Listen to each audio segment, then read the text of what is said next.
اگر سیکولر پاکستان بنانا تھا تو انڈیا کی گورنمنٹ تو آج بھی اچھی ہے پاکستان، وہاں تو جمہوریت آج بھی زیادہ پنپتی ہے، ایک دفعہ بھی کوئی ڈکٹیٹر نہیں آیا، تماشا لگایا ہوا ہے میں یہ کر دوں گا میں وہ کر دوں گا۔ پاگل قوم سمجھتے ہو ہمیں؟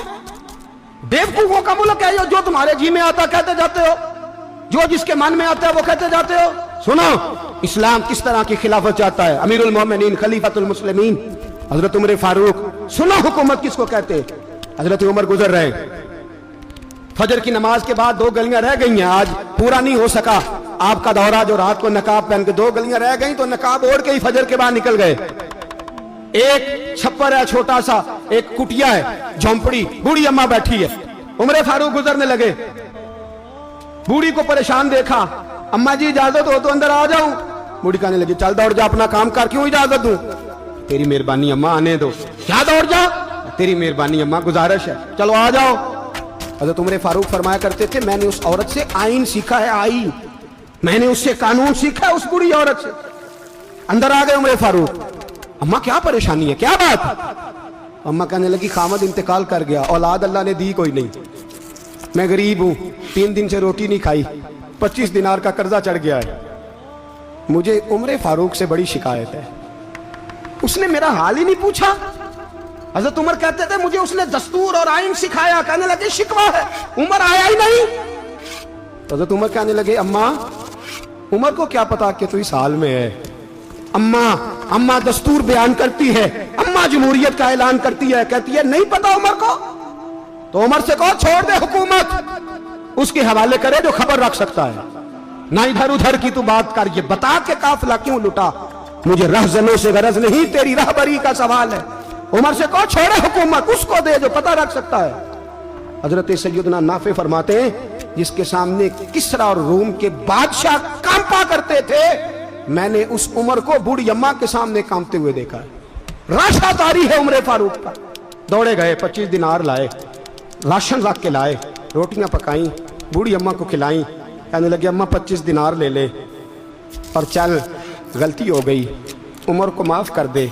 اماں بولی، بول کے کہنے لگی میں نہیں معاف کرتی، میں تو پکا پھل لوں، بس گرنے والی ہوں، ایک دفعہ قبر میں جا لینے دے، میرے رسول آئیں گے تو میں عمر کی شکایت کروں۔ فرمایا میں شکایت کروں گی محبوب پاک سے اور عرض کروں گی حضور اسے پوچھ، اس کو نگران بنایا گیا، اس نے مجھ بیوہ اور لوارث کی خبر ہی نہیں لی۔ یہ ہے آئین اسلام، یہ ہے دستور مصطفیٰ کریم صلی اللہ علیہ وسلم۔ یہاں کتنے غریب بھوکے سوتے ہیں، کتنوں کے بچے روز اغوا ہوتے ہیں، کتنی مصیبتیں، گورنمنٹ کہتی ہے کچھ بھی نہیں، کچھ بھی نہیں، کچھ بھی نہیں، افواہ ہی ہے، افواہ ہی ہے، افواہ ہے تو اس کا علاج کیوں نہیں ہوتا؟ آپ میدان میں سرے عام آ کے اس کا اعلان کیوں نہیں کرتے؟ جاگیے اور سنیے میری بات۔ حضرت سیدنا فاروق اعظم نے 25 دینار دیے، پھر اس اماں کو کھانا دیا۔ کوئی برادری نہیں اس اماں کی، کوئی ووٹ بینک نہیں، کوئی یہ اماں کسی بڑی برادری کی نہیں جس کا 2 لاکھ ووٹ ہو۔ امیر المومنین ہو کے عمر فاروق اماں کے قدموں میں بیٹھ گئے، کہنے لگے اماں عمر کمزور ہے، حضور کا سامنا نہیں کر سکتا، تیری مہربانی نبی پاک کے سامنے شکایت نہ کرنا۔ اماں کہنے لگی چل میں تیری خاطر معاف کر دیتی، جا تو مجھے کسی اچھی ماں کا بیٹا لگتا ہے، جا تیری خاطر۔ کہنے لگے چل پھر مجھے لکھ کے دے۔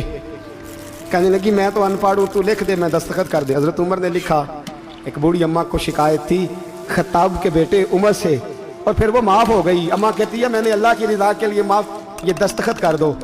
اماں کے آگے کیا تو حضرت علی آ گئے، حضرت عبداللہ ابن مسعود آ گئے، کہنے لگے عمر یہاں پھر رہے ہو، میں سارے مدینے میں ڈھونڈ رہا تھا۔